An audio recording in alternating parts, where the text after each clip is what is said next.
Greetings and welcome to Productive DeFi. In this lesson, I'm going to teach you about farms. And now that you understand liquidity pools from the previous lesson, farms will make a lot more sense. So I'm back here on SushiSwap and I'm going to go to the pools. And you can see here that in the pools, there's this farmer icon next to a lot of these pools. And I can also go and I can sort by farms only. And if we come through here and we were to click into one of these, so it says farm rewards available. These are just like liquidity pools, but in addition, what they do is they offer some additional reward by giving you another token.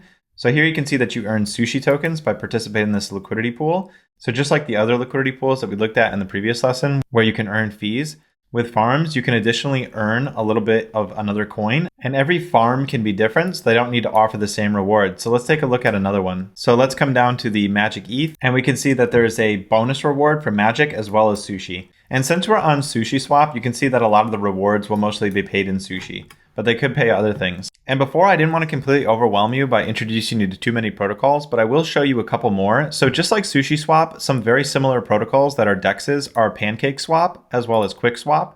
And the reason I want to show you these interfaces is because unlike SushiSwap, which just has everything listed underneath the pools section, PancakeSwap makes it a little bit more clear because under their earn section, they have liquidity pools listed separately from their farms. And if we come into their farms, you can see that they have their farms separated out a little bit differently. And so just like before, we can transact on different networks. Here, they don't support Avalanche, but they support other protocols. So we'll take a look at some protocols in the next lesson. But I just wanted you to see this so you could see farms separated out and see it as a clearly separate concept in DeFi. Even though it's essentially the same concept as liquidity pools, it's just that you earn additional rewards in the form of another token, whereas liquidity pools don't pay out any additional rewards in other tokens other than what you have put in originally.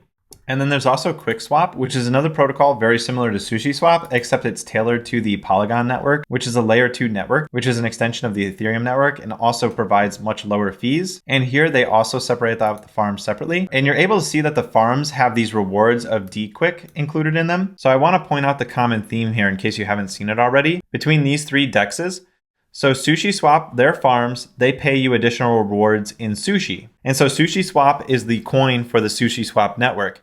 So you can see how they're giving you an incentive with their own coin. And then PancakeSwap's farms are paying their rewards with Cake, which is their native coin. So let me pull that up here. And then QuickSwap is paying their farm and rewards with Quick.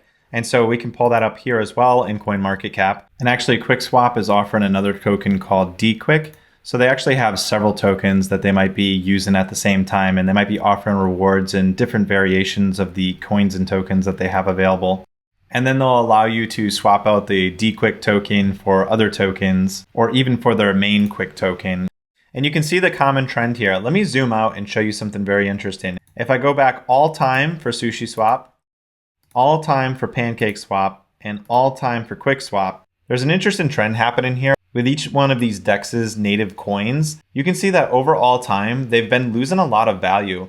So the coin that they're allowing you to farm as an extra reward is significantly increasing the APR on it. However, what happens is because people are farming these coins and the coins that are being paid out are the native coins of the DEXs, what people are doing after they earn those rewards is usually dumping them on the market. So it usually has a very devaluing effect on the cryptocurrency. So these native coins of the DEXs are kind of constantly going down. At least historically, that's what I've seen. So they're giving you these bonus rewards to prop up the APR on it, which is really nice. But you just want to be careful, and one of the risks to consider is that if you end up holding that reward too long, or you don't collect it quick enough and farm it, and then sell it off to the market, you might not really earn this reward that's being shown here. So it can be very risky. So that's definitely why I have this research portion of this course, because you need to make sure that you research the native coin and understand, is it worth farming if that coin could potentially collapse after you collected it? You don't want to collect too much of it and not sell it off or transfer it somewhere in the network. And then since that coin is the main coin of the DEX itself, it's most likely what's going to happen is when people go to swap on the DEX, they're going to be trading that native coin here for another coin. So those funds and fees oftentimes go back into the original DEX. So they have a lot of incentives to pump their own coin into the market and have this inflationary effect where they're offering it as farming rewards to their community. But at the same time, as you've seen, it can be very lucrative and it can really boost up the APR. But definitely something that you're going to need to be very careful and meticulous about when you research. And I'll cover that more once we get to the researching portion of this course. All right, so that's pretty much all you really need to know when it comes to farming. It's pretty much just like liquidity pools, and the process is exactly the same. You would just deposit the 2 coins that you want to put into the liquidity pool, The only difference is that you'll also get these unclaimed rewards that pop up here, and you can export these to your wallet. And again, those will oftentimes be in the native coins of the swap that you're on. All right, so I hope you enjoyed this video, and I'll see you over in the next lesson.